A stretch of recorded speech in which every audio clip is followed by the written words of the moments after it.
পারিবারিক জীবনে একটা প্রধানতম জিনিস হচ্ছে ওয়ামিন আয়াতিহি আন খালাকা লাকুম মিন আনফুসিকুম আজওয়াজান লিতাসকুনু ইলাইহা ওয়া জাআলা বাইনাকুম মাওয়াদ্দাতান ওয়া রাহমা। মানে পারিবারিক জীবনের অন্যতম প্রধান একটা দিক হলো এখানে পরস্পর শান্তি এবং সুখ এখানে পাওয়া যায়। শান্তি অন্য কোনো কথা কোথায় না, ভাইয়েরা বলছি, বোনেরা বলছি, অন্য কোথাও শান্তি খুঁজে লাভ নেই। আল্লাহ বলছেন পরিবারের জীবনে বিল্ট ইন তিনি শান্তি তৈরি করে দিয়েছেন। এবং যেমন পুরুষরা সারাদিন কাজ করার পর তারা বাসায় ফিরে যাবেন শান্তির খোঁজে, মায়েরা সারাদিন, বোনেরা আপনার স্ত্রীরা সারাদিন কাজ করার পর স্বামী ফিরে আসবেন, এইটাতে তিনি শান্তি খুঁজবেন, আমার স্বামী ফিরে আসলে আমি শান্তি পাবো। অর্থাৎ পরস্পরের জন্য শান্তিদায়ক হবে। এটা কিন্তু আল্লাহ তাআলার কথা, আল্লাহর নির্দেশ, এবং এটা বিল্ট ইন কিন্তু আমাদের মাঝে। যেমন বোনেরা তারা কিন্তু ভেরি লাভিং, তারা কিন্তু ভালোবাসার একটা মন তাদের আছে। নারীরা তো এমনি কোমল, তাদের ভালোবাসার মন আছে। পুরুষরা তো এমনি তারা মানে আপনার কি খুব শক্তিশালী হৃদয়ের শরীরের অধিকারী, ফলে তারা বাইরে থেকে আয় ইনকাম করে ঘরটা যেন সত্যিকার একটা শান্তির নীড় হয়, এই যোগ্যতা তাদের আছে। কিন্তু এখন আমাদেরকে মিডিয়া, কালচার ইত্যাদি ইত্যাদি আমাদেরকে বিভিন্ন জায়গায় নিয়ে যাচ্ছে। এগুলো থেকে বাঁচাতে হলে আমাদের যে বিল্ট ইন ন্যাচারাল ফেতরাতি যেই অবস্থা আমাদের ছিল সেই অবস্থা আমাদের থাকা দরকার। আল্লাহ তাআলা বলেছেন পারিবারিক জীবনের কেমিস্ট্রি হচ্ছে দুইটা। এখন তো আমরা কেবল ফিজিক্স নিয়ে আছি। ফিজিক্স মানে কি, কে দেখতে কত সুন্দর, এটাই কেবলমাত্র, কিন্তু কেমিস্ট্রি কোথাও নাই। মূলত দরকার তো কেমিস্ট্রি। কেমিস্ট্রি কি? কেমিস্ট্রি হচ্ছে হার্ট, আপনার হৃদয়ে আসলে কি আছে। আর কেবল শরীর সর্বস্ব জীবন না, চেহারাই কেবলমাত্র সবকিছু না। চেহারা তো আছেই, একজনের চেহারা একেবারে ধরেন বিশ্ব সুন্দরী এরকম একটা টাইপের, কিন্তু তার চরিত্র হচ্ছে একেবারে মানে ওই 2-4 দিন থাকা যায়, এরপর আর থাকা যায়। একটা মাকাল ফলের মতো। মাকাল ফল তো দেখছেন আপনারা, মাকাল ফল। আরেকজন হচ্ছে বডি বিল্ডার পুরুষ, ওই আরেক টাইপের ওই মাকাল ফল। এর বাইরে কিছু না। দেখতে হয়তো সুন্দর, কিন্তু চরিত্রটা কি একেবারে তার বিপরীত। এরকম তাহলে চলবে না, বরং আপনার ভিতর থেকে ভালো মানুষ হতে হবে। চেহারা কয়েকদিন পরে চেহারার প্রতি আকর্ষণ কমে যাবে, কিন্তু চরিত্রের প্রতি মানুষের আকর্ষণ কখনোই কমে না। খুবই দরকার। একজন আল্লাহ তাআলা বলেছেন পারিবারিক জীবনে কেমিস্ট্রি হলো দুটো, আল মাওয়াদ্দা, ইন্টেন্স লাভ। ইন্টেন্স লাভ মানে কি, স্বামী এবং স্ত্রী আরেকজন আরেকজনকে পাগলের মতো ভালোবাসবে। পাগল মানে কি, অর্থাৎ দুইজন ধরে হাসতেছে হাসতেছে হাসতেছে, বাইরে থেকে কেউ এসে বলবে দুইজনে এটা পাগল হয়ে গেছো নাকি, তোমরা এরকম করছো কেন, পাগল হয়ে গেছো নাকি, এরকম করছো কেন। মানে হাসতে হাসতে হাসতে হাসতে অথবা লুটিয়ে পড়তেছে একজন আরেকজন গায়ের উপরে। এমন কি কারণে হাসতেছি, কিছুক্ষণ পরেই আমরা কি নিয়ে হাসা শুরু করছিলাম ভুলে গেছে। এইটা হচ্ছে কোরআনের কথা, আল মাওয়াদ্দা।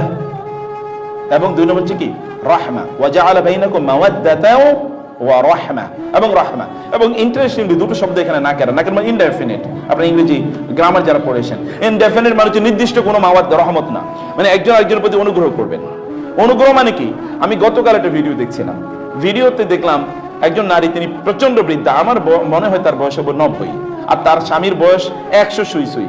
এই স্বামী কি করছে, তার স্ত্রীর মাথাটা টিপে দিতেছে, পাটা টিপে দিতেছে। I was just about to cry. সুবহানাল্লাহ। এই দৃশ্যকে এখন যুবক যুবতীদের মাঝেই তো আপনি দেখবেন না।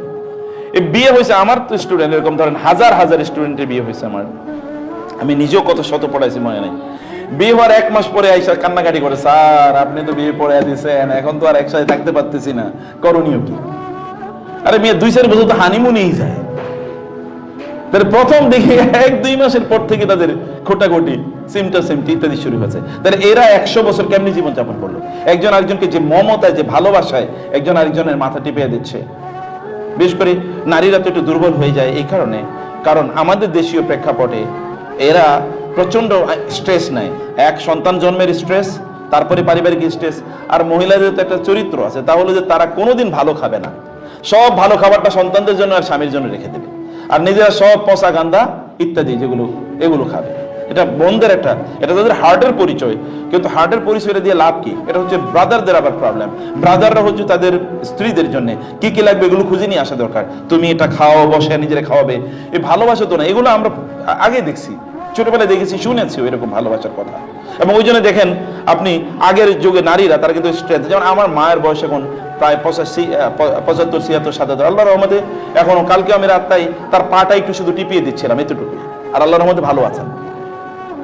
কিন্তু এখনকার নারীরা, আমার স্ত্রীকে দেখা যায় তুলনামূলকভাবে আমার মায়ের চেয়ে একটু শারীরিকভাবে বেশি দুর্বল মনে হচ্ছে, যেন মানে পরিস্থিতি এরকম মনে হয়। আমি অন্যদিকে কথা বলছি, কারণ হচ্ছে আসলে আমরা সেভাবে টেক কেয়ার করি না আমাদের স্ত্রীদের, যেভাবে টেক কেয়ার করা দরকার ছিল। তার রহমত, একজন আরেকজনের প্রতি অনুগ্রহ করা, একজন আরেকজনের প্রতি অনুগ্রহের দৃষ্টি দেখে। আপনি ভাই বাইরের মানুষের প্রতি অনুগ্রহ দেখে লাভ কি? লাভ আছে, কিন্তু স্ত্রীর প্রতি অনুগ্রহ করলে 3 ধরনের লাভ আছে। একটা হলো তিনি আপনার স্ত্রী, আত্মীয়তার সম্পর্ক, আবার আপনার দায়িত্ব আছে একজন মুসলিমের প্রতি, এরপরে আরো কত কিছু আছে। তিনি তো আপনার প্রতিবেশী, সবচেয়ে বড় প্রতিবেশী তিনি। এবং কেমন প্রতিবেশী? আপনার পাশের সিটি শুয়ে থাকেন সারাদিন, সব সময় আপনার পাশের সিটেই বসেন, মানে এরকম প্রতিবেশী। এর চেয়ে নিকটবর্তী প্রতিবেশী আর কই পাবেন আপনি? এর চেয়ে নিকটবর্তী প্রতিবেশী আর কোথাও নাই। এই কত ধরনের অধিকার আছে একজন নারীর অথবা একজন পুরুষের, মানে একজন স্বামী বা একজন স্ত্রীর। এটা অনুগ্রহ প্রত্যেকের প্রতি প্রদর্শন করা, দিস ভেরি ভেরি ইম্পর্টেন্ট। এবং একজনের প্রতি আরেকজন অনুগ্রহ করা। রাসূল সাল্লাল্লাহু আলাইহি ওয়াসাল্লাম বলেছেন, মাল্লাম ইয়ারহাম সগীরানা ওয়ালাম ইউওয়াক্কির কাবীরানা ফালাইসা মিন্না। সে আমার উম্মার অন্তর্ভুক্ত না যে ছোটদেরকে স্নেহ করে না, বড়দেরকে শ্রদ্ধা করে না। স্ত্রী যদি আপনার বয়সে ছোট হয় তাহলে তার প্রতি স্নেহ করে, এটা কিন্তু রাসূলের উম্মত হওয়ার একটা দাবি, এটা একটা বৈশিষ্ট্য। স্বামী যদি আপনাদের বড় হয় বয়সে, তাহলে তাকে শ্রদ্ধা করো কি আপনার রাসূলের উম্মত হওয়ার জন্য একটা অন্যতম প্রধান একটা কন্ডিশন, শর্ত। এগুলো আমাদের মাথায় রাখা দরকার।